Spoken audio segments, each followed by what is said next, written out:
programa Bastidor cobrindo a Câmara Municipal de Santos. Hoje, segunda-feira, vários trabalhos vão ser apresentados, projetos debatidos. Nós vamos ver no programa, tivemos a participação da presidente do CONDEF, a Naira Rodrigues, que cobrou uma rapidez na indicação do coordenador de políticas para portadores de necessidades especiais. Também manifestação dos agentes comunitários que recebem menos de um salário mínimo. E também lideranças da área cultural que estão questionando a administração que possa ser feita no Teatro Coliseu através de uma OS. Muitos debates e você vai acompanhar tudo isso no programa Bastidor desta segunda-feira.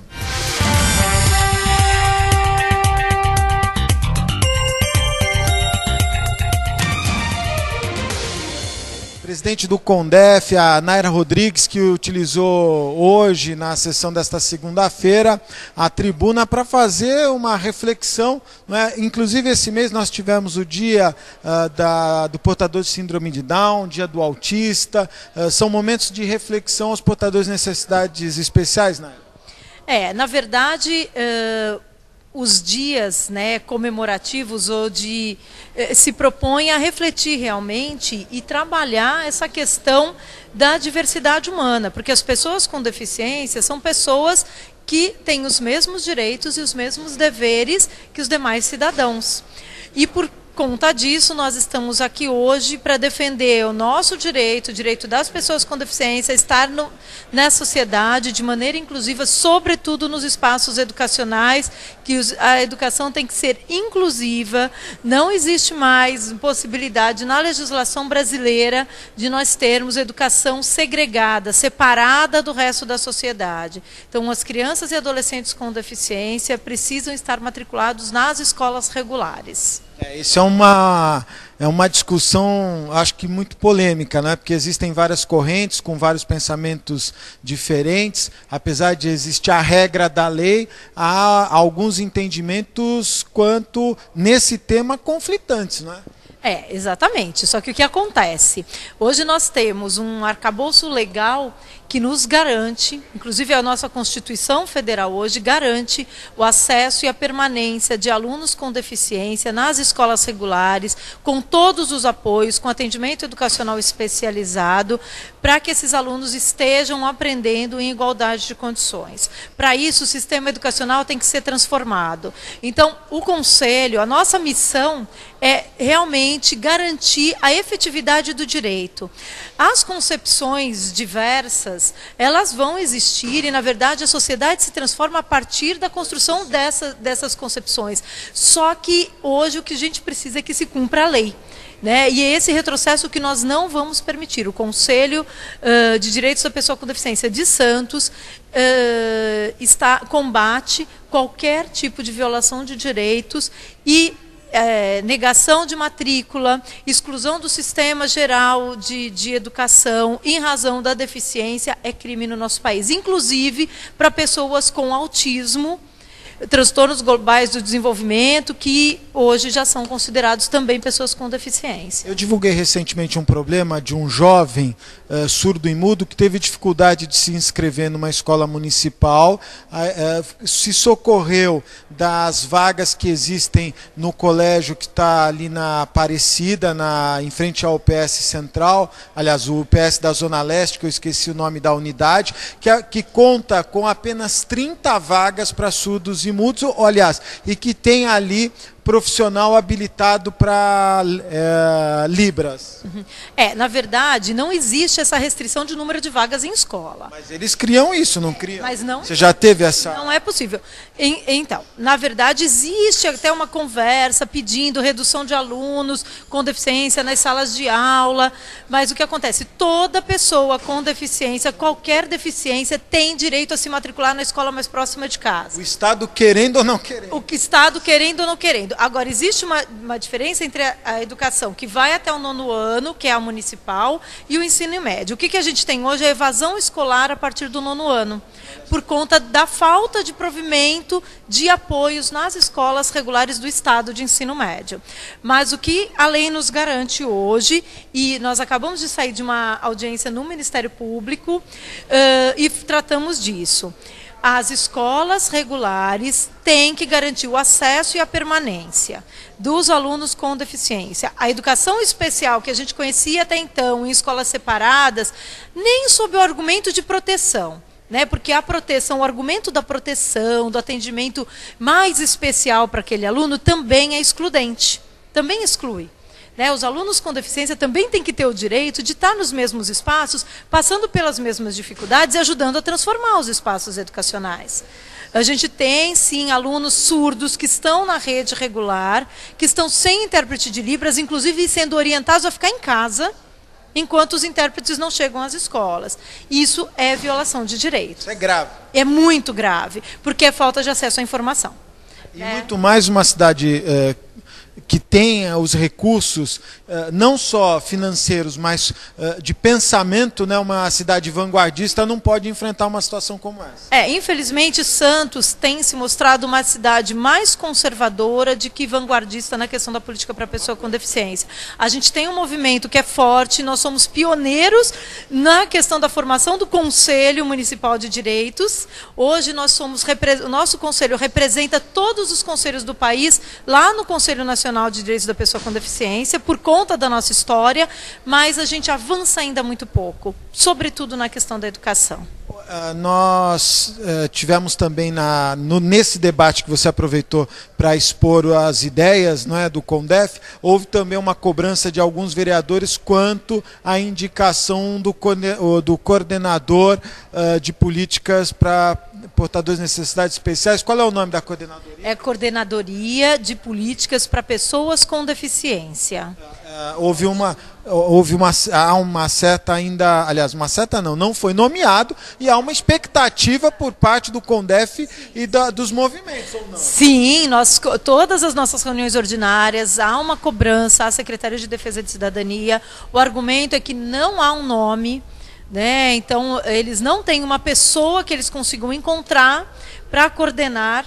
É uma coordenadoria que realmente é bastante específica, não pode ser uma indicação meramente político-partidária, né? Mas nós sabemos que essas questões... Desculpa te interromper, é frágil o argumento de que não há pessoas preparadas. Né? Lógico. Nós temos muitas pessoas, inclusive do nosso movimento, que poderiam assumir que é um papel de articulação, e na verdade a gente está com essa dificuldade, o CONDEF está tentando fazer esse papel, mas nós não somos um órgão do executivo, isso tem que ficar muito claro, embora o Poder Executivo mantenha a infraestrutura do Conselho, né? Então, assim, legalmente, pela Constituição Federal, existe a garantia de que a administração pública tem que manter a infraestrutura do Conselho, né? Pagar nossas contas do Conselho, né? De equipamento, telefone, providenciar funcionários, mas nós não somos um órgão do Executivo, nós somos um órgão de fiscalização e monitoramento. Então, nós não podemos misturar as ações. E o que está acontecendo com a coordenadoria sem ação? Na verdade, o chefe de departamento de cidadania está tentando fazer o papel do coordenador, tentando estreitar a relação com o movimento, mas é uma pessoa que está lá para chefiar o departamento de cidadania. Né? Também, apesar de ser um advogado, não tem o conhecimento adequado sobre um tema tão específico, senão não precisaríamos ter coordenadoria da mulher, coordenadoria do portador de necessidade especial, coordenadoria do negro, não é verdade? Sim. Seria amplo, só o chefe dos coordenadores... Inclusive a questão da empregabilidade, que a coordenadoria que cuidava passou toda para o Centro Público de Emprego, que eu tenho certeza que está tentando fazer o melhor, mas sem uma transição. Então, nós mesmos do Conselho não sabemos nem para onde encaminhar exatamente muitas vezes, porque as políticas que eram vinculadas à coordenadoria, elas não estão acontecendo. Isso estava montado, pelo menos no governo passado, era uma engrenagem que funcionava corretamente, inclusive a empregabilidade.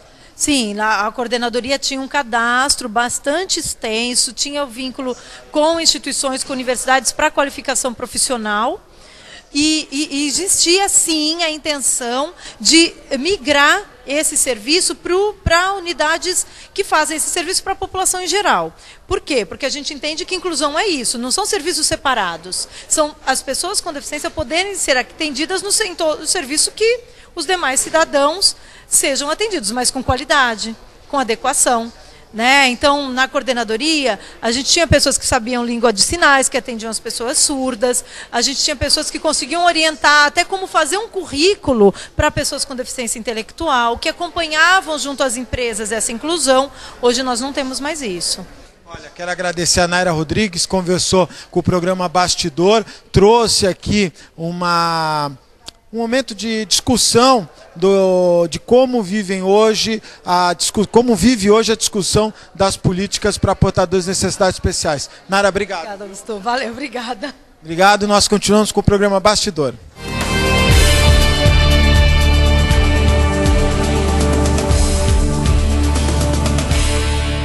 Eu vou conversar com o Luciano Marques, que veio acompanhar a Naira Rodrigues no espaço que ela utilizou aqui na Câmara Municipal de Santos para fazer uma reflexão sobre o movimento hoje. Você que já foi coordenador tem um vínculo muito grande com a discussão política e também pública, não é, do portador de necessidade especial. A Naira falou muito bem, viu, Luciano? Bom, Augusto, primeiro prazer em revê-lo, né? Um bom ano para você, que Deus te abençoe você. A sua família, e realmente a Naira tem muita propriedade naquilo que fala, né? Não é presidente à toa do CONDEF, até porque o nosso conselho foi um dos primeiros conselhos de direitos da pessoa com deficiência do Brasil. Nós somos de 1991, portanto, todos que por lá passaram, Carlos Alberto Bassumarão, doutora Neide Smolka, eu, a Célia, são pessoas de fato comprometidas, e não é à toa que a Naira é nossa presidente. Ela falou com propriedade, essa invisibilidade e que a gente não se conforma. Como 45 milhões de pessoas com deficiência no Brasil, em Santos, 80 mil pessoas, conseguem ficar invisíveis aos governantes, né? Seja na esfera municipal, a esfera estadual e a esfera federal. Então a gente fica surpreso, porque inclusive uma população que cada vez aumenta mais, Augusto, né? Nós éramos 24 milhões em 2000. 10 anos depois somos 45 milhões de pessoas. Então, uma população que só tende a crescer. E o Brasil tem que estar atento sim, porque temos capacidade, temos condições. Hoje a inclusão está aí, não tem como retroceder mais. Faz parte da convenção que foi ratificada pelo Brasil, a convenção da ONU. Não tem como voltar atrás. Não existe mais pensar em segregar, pensar em colocar instituições. As instituições são importantes? São, porque são o suporte para que a inclusão aconteça sem traumas para ambas as partes, né? Em especial para as pessoas com deficiência, que não podem mais pagar esse ônus da ignorância da sociedade com relação a respeitar as diferenças do ser humano. Somos diferentes sim, obrigado, e queremos fazer parte. É isso, então não aceitamos mais essa invisibilidade, e eu acho que a Naira foi muito feliz na sua colocação. Tanto dinheiro, né, federal, mais de 7 bilhões de reais, à disposição em Brasília para que os municípios, Santos e toda a Baixada Santista e Vale do Ribeira, enfim, todo o Brasil, possa fazer projetos na área da saúde, na área da educação, na área da assistência social, na área do turismo, né, esperando os municípios se manifestarem com projetos para que esse dinheiro venha e para que o povo na sua cidade possa ser incluído verdadeiramente. Conversei com o Luciano Marques, que veio prestigiar a Naira Rodrigues na Câmara Municipal de Santos.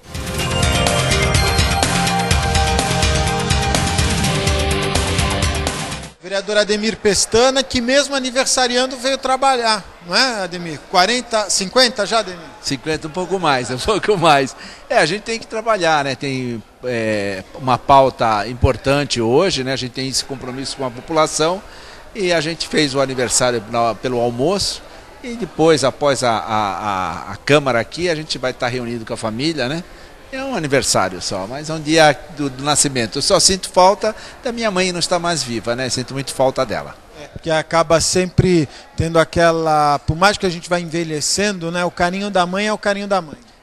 Não tem dúvida. Você tinha um contato muito... Eu lembro que sempre comentávamos, inclusive sua mãe era telespectadora do Ação e Reação. Era total. O programa que eu estava, minha mãe estava presente, né? Então chega o aniversário, você se sensibiliza, porque pessoas ligando, amigos, e a gente sente a falta da mãe, do pai, né? O pai já faleceu há algum tempo mais, mas a mãe, nesses momentos, ela já ligava de manhã, era a primeira a me acordar. Então isso a gente sente falta, mas o aniversário é bom, mas é o tempo que vai passando também, né, Augusto? O Ademir, o PSDB está preparado psicologicamente para esse mar um pouco revolto que o prefeito Paulo Alexandre está enfrentando, questão do servidor, a questão das finanças do município. Hoje eu estive conversando com o Rodolfo Amaral no programa Ação e Reação, ele contestou um pouco essa ideia de que a prefeitura está quebrada, ele acha que, na verdade, está se fazendo um exagero quanto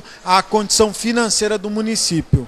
Eu acho que também é um exagero dizer que está quebrado. Existe um déficit, né? Que os números já demonstram que esse déficit está sendo controlado, né? Então precisa se cortar despesas, enfim, precisa fazer uma gestão. E agora a bancada tem que estar atenta a isso, acompanhar o prefeito, né? A gente acompanhar os passos do dia a dia, para que a gente possa, através de uma explicação convincente, mostrar para essas pessoas a dificuldade do governo, né? Para que todos possam entender, né? A população. Porque eles estão reivindicando e é assim mesmo. Eu fui vereador aqui 8 anos no passado e todo ano a gente já tinha essa movimentação. Às vezes, se você dá acima da inflação, eles acham um pouco. Enfim, é uma categoria sempre reivindicando talvez o acúmulo de muitos anos anteriores sem aumento. Agora, há a possibilidade, o prefeito tem se empenhado em melhorar a saúde. Isso passa pelo atendimento hospitalar. Não é? Com a decisão de não investir mais no Hospital dos Estivadores, ficou a expectativa de aumentar os leitos da Benê e os leitos da Santa Casa no atendimento pelo SUS. Já começou alguma conversa? Me parece que alguns leitos foram aumentados na Benê, mas você acha que é suficiente para atender a população ou isso pode crescer? Olha, eu acho o seguinte, Augusto, essas coisas não são comentadas, mas o Marcos Calvo está trazendo o melhor do SUS para a cidade. Na medida que você ofereceu mais 30 leitos na Beneficência e mais 30 leitos na Santa Casa, numa tabela regressiva, ou seja, o paciente entra no leito, passa a entidade a receber R$300 por dia, e se passar do 10º dia cai para 80, o que vai acontecer? Vai ter uma oferta de leitos maior no município. Então esses 60 leitos vão corresponder a quase 150 pelo giro. Então ele está suprindo o que deveria acontecer de 2 andares nos Estivadores, que fizeram a obra no 5º e no 6º andar, sem uma estrutura de elevador. Nisso o prefeito tem razão, né? Mas ele está suprindo isso, trazendo o melhor do SUS, né? Ainda hoje nós estávamos estudando a alta complexidade até em obesidade mórbida. E a Beneficência hoje não é atendido. Hoje não é atendido. Nós estamos oferecendo 4 cirurgias mês, que o mínimo é 2, nós já estamos oferecendo 4. E assim se vai. Por quê? Porque os valores do SUS, o Marcos está trazendo. Isso para os hospitais é mais interessante. Então está se agindo de uma forma inteligente, a gente diz indoor, né, nos bastidores. Mas eu acho que isso também tem que passar para a população, que acaba fazendo críticas, como se diz, né? Ouviu o galo cantar, mas não sabe aonde estava, né? Mais ou menos isso. Conversei com o vereador Ademir Pestana, está participando da sessão da Câmara desta segunda-feira.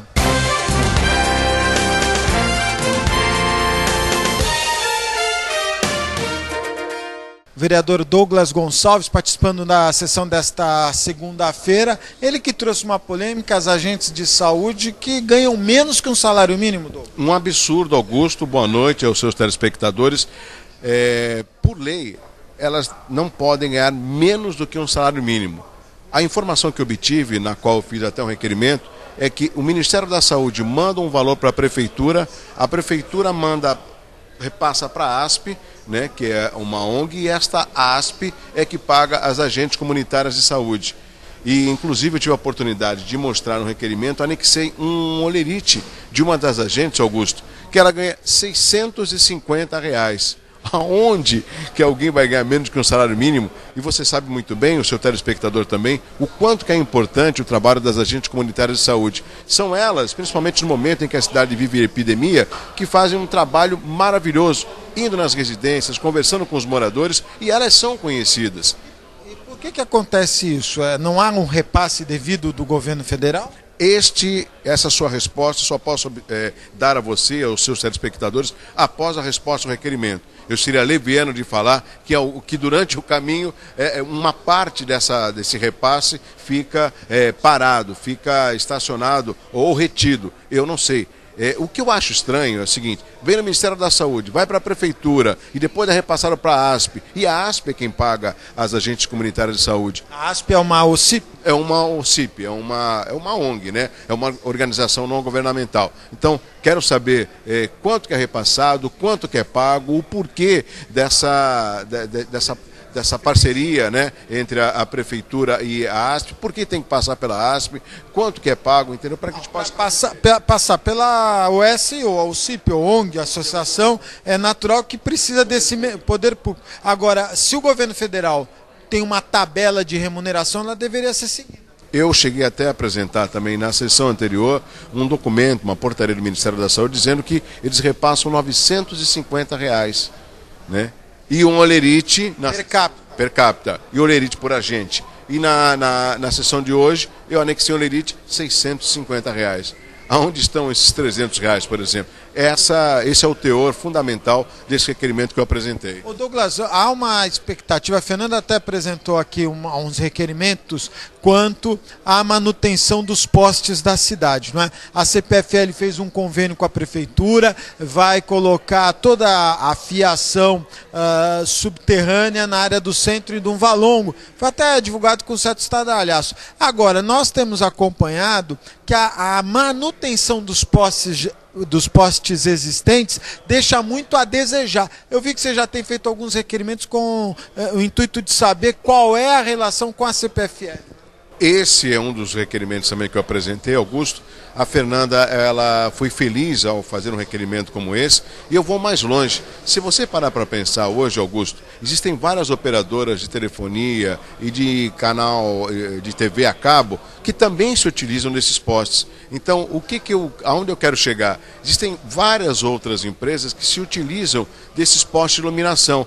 Por que não eles fazer aí um consórcio através dessas empresas e implementar a tubulação subterrânea? Isso melhoraria com relação ao visual da nossa cidade, seria algo que otimizaria, inclusive em termos de manutenção, e é só, a meu ver, uma vontade política de, nos futuros contratos, de que isso possa constar, que possa ser rezado para que essas empresas possam colaborar. Você tem a Rua 15, por exemplo, fica tão bonito, né? Até algumas minisséries da Globo chegaram a ser filmadas. Por quê? Por causa do aspecto, né?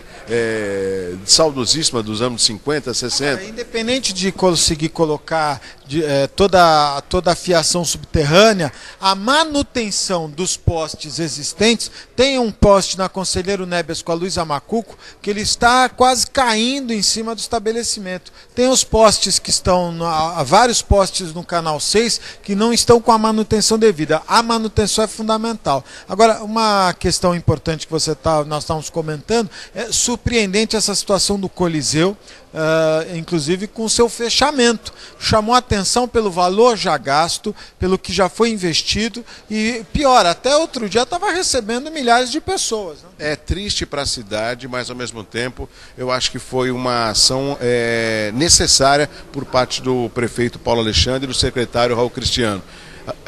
Augusto, você se lembra muito bem que quando eles entregaram o Coliseu, isso foi em 2006, eles acabaram entregando inclusive com algumas obras por terminar.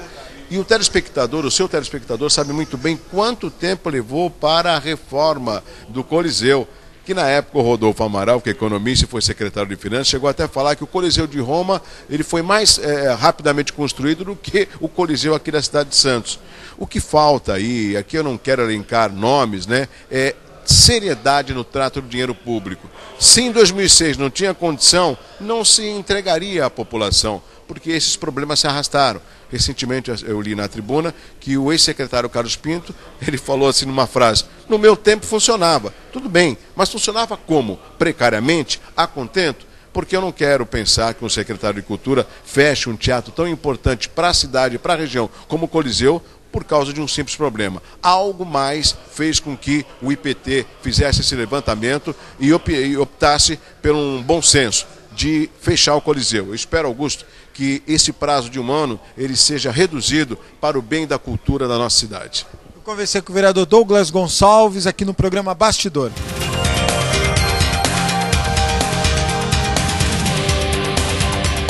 Você assistiu o programa Bastidor, cobrindo a sessão da Câmara de Santos. Lembrando que na semana passada nós tivemos a oportunidade de cobrir o Congresso de Municípios. Ouvimos diversos deputados, senadores, governadores, vice-governador que estiveram no Congresso que aconteceu em Santos e debateu as políticas públicas para os municípios. Foi redigida uma carta que leva a intenção que os municípios têm de melhorar a arrecadação. Essa é uma discussão de longa data, onde se pretende dar mais força aos municípios, não é?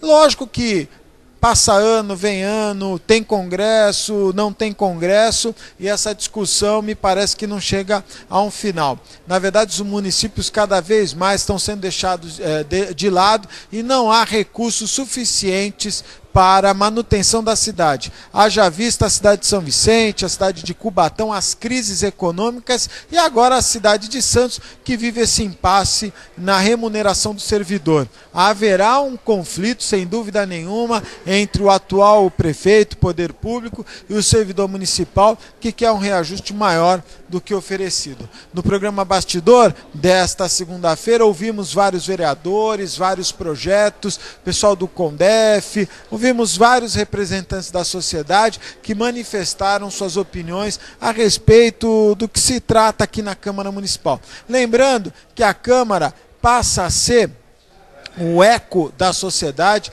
nos seus anseios, nas suas reivindicações, nos pedidos ao poder público. Sem dúvida nenhuma, na própria Câmara acontecem as reclamações que a sociedade acaba se utilizando para poder melhorar o seu dia a dia. O programa Bastidor acompanhou isso. Muito obrigado pela audiência. Nós continuamos durante a semana.